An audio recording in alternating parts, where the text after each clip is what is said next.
Between 1764 and 1767, the small rural region of Gévaudan in France was terrorized by a mysterious creature that would come to be called the Beast.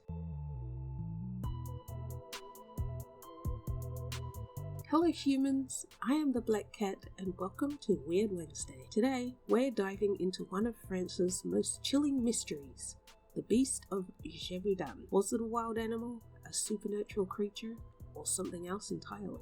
And yes, I looked up how to pronounce Gévaudan. Around April of 1764, a young woman was attacked by a creature while she was herding cattle. Herds of sheep or cattle would normally be attended by a shepherd with a dog. However, it was not uncommon for young people to also attend livestock, making them more vulnerable to attacks. The girl survived the attacks thanks to the cattle, as the cattle attacked the creature, causing it to flee. When asked to describe the creature, the young girl told the people that it was, quote, like a wolf, yet not a wolf. Approximately 2 months later, on the 30th of June in 1764, a 14-year-old girl named Jeanne Boulette was attending to her livestock when she was also attacked by an unknown creature and killed. Unfortunately, due to the nature of herding, it was assumed by the locals to be an ordinary wild animal attack, as herds of sheep would often attract the attention of hungry wolves. This kind of attack was commonplace. It was not long after Jeanne's death that another young girl herding livestock would also be attacked and killed by the beast. The attacks would become more frequent and violent. The beast would mostly target women and young children. However, men herding on their own would also be attacked. Of those attacks, it's believed there were approximately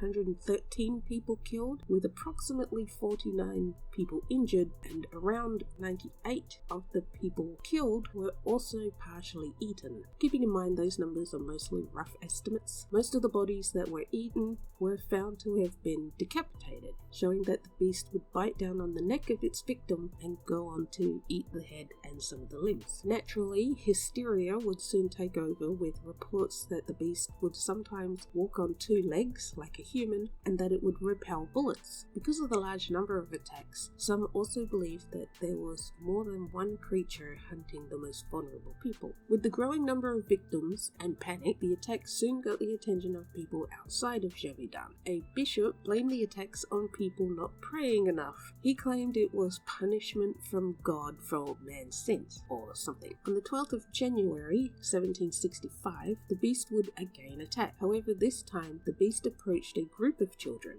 5 boys and 2 girls. The beast targeted the youngest of the group, a young boy who was about 8 years old. The beast allegedly grabbed the boy and attempted to run off with him. However, the oldest child in the group encouraged the group to chase the creature. With homemade bayonets in hand, the group chased the beast as it attempted to flee. Eventually, the beast would get stuck in a bog as the children attacked, forcing the creature to let the young child go. As the group attended to their friend, the beast made a hasty retreat into the woods. This encounter is different from the others because the beast would normally target people who were alone, but this time it attacked a group. Granted, the group was mostly children, but it was still a group. This incident shows that the beast was becoming more bold and perhaps more aggressive. With hysteria and fear spreading, more terrifying stories would come out. One such story is of a poacher who was preparing to bed down in a barn. As he did, he noticed a shadow pass by a window. Knowing the stories of the beast, his heart raced as he grabbed his gun, ready to face the creature. He peeked out and saw the beast, and he shot at it. The beast fell from the shot, but to the man's horror, it soon got up again, shook its head, and started looking around as if to work out where the shot came from. Without hesitation, the man fired again. This time, the beast gave out a whimper and ran away. The man realized that even being shot wouldn't stop the beast.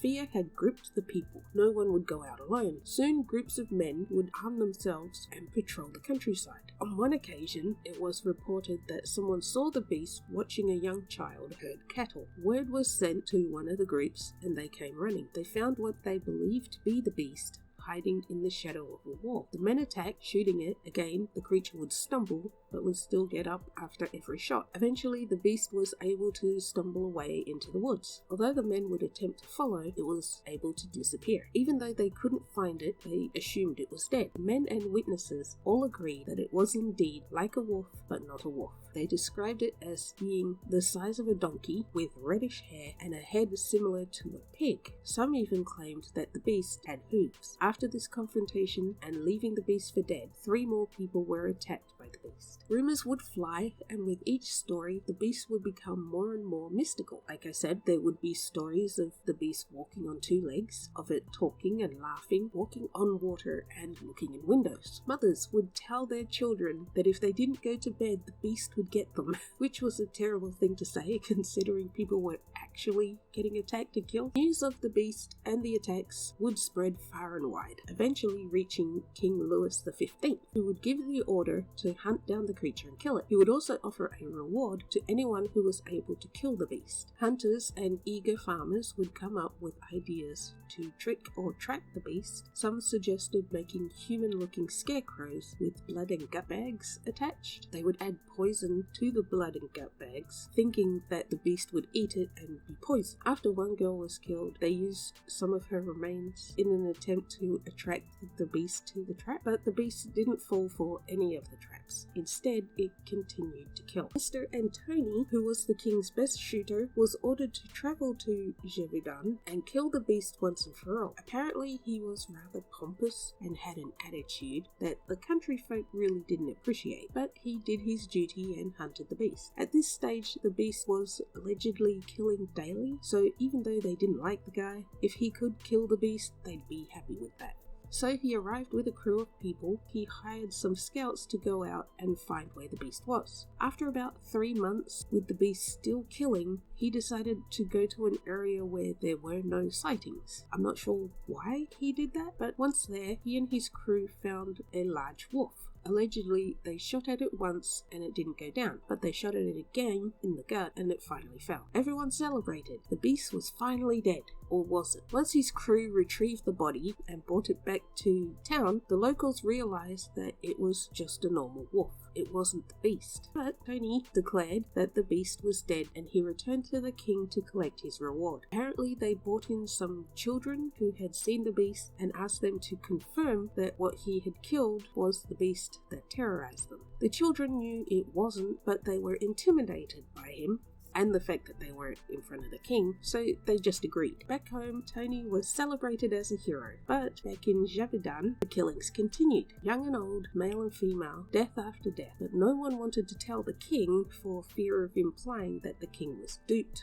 or worse yet, that the king knowingly accepted a lie. So the people had to help themselves. Many attacks later, and a man named Jean Castel would rise to the challenge. He was a man in his 60s and had many years of hunting experience under his belt. As if to accept the challenge, the beast appeared before him. He raised his shotgun and fired at the beast. It went down. With another well-placed shot, the beast's terror was ended. Jean Castel put the creature on the back of his horse and took it into town, where the townfolk confirmed that that was indeed the beast and it was finally dead. With the beast gone, the people could finally relax. But what was the beast of Gévaudan? Well, there's a few theories.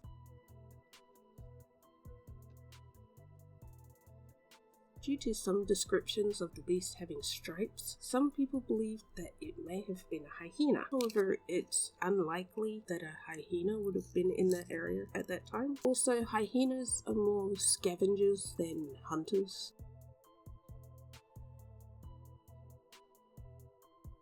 Some have suggested that the beast could have been a lion because of the size. However, I don't think a lion really fits the description, as lions tend to hunt in groups rather than alone.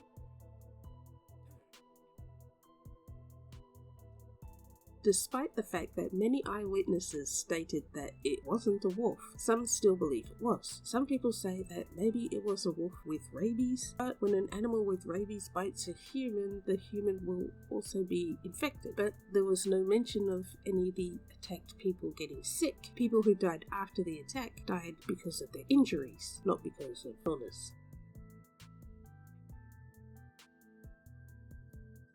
The hemicoin is a member of the bear family that went extinct about 5 million years ago. Is it possible that some was still around in the 1760s? It could be possible. Looking at artist recreation of this animal, I think it does match some of the descriptions. It's kind of like a wolf, but not a wolf.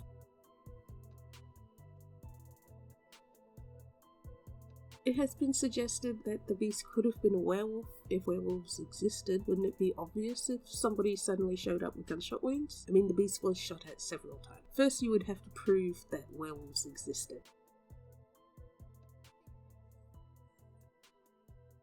Personally, I think we should include the theory that it could have been a tiger. I mean, a lot of the descriptions match. It had reddish fur with white fur on its front. It had black stripes. Some said it was able to leap high in the air, which tigers do. Its method of hunting was also similar, stalking its prey. Plus, the size of tigers are larger than any animals the locals would have been familiar with. And with all the theories that people have brought up, including werewolves and lions, I'm surprised that a tiger wasn't also suggested anywhere that I could find. Maybe it was suggested by someone else, but I couldn't find anything that said it could have been a tiger, so I'm throwing tiger in there.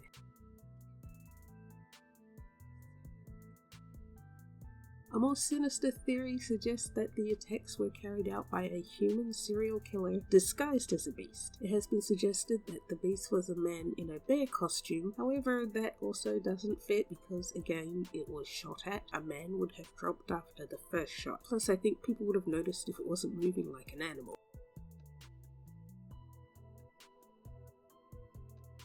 Some people believe that the beast was a supernatural creature or a manifestation of dark forces. As I mentioned, a bishop suggested that the beast was a manifestation of God's punishment, apparently. So there's that theory, but when the beast was finally killed, there was an actual physical body, so that doesn't fit. Unfortunately, we may never know what the beast of Gévaudan was. So what do you think? Let me know your theories in the comments below. But anyway, thank you for watching, and I'll see you next time. Bye!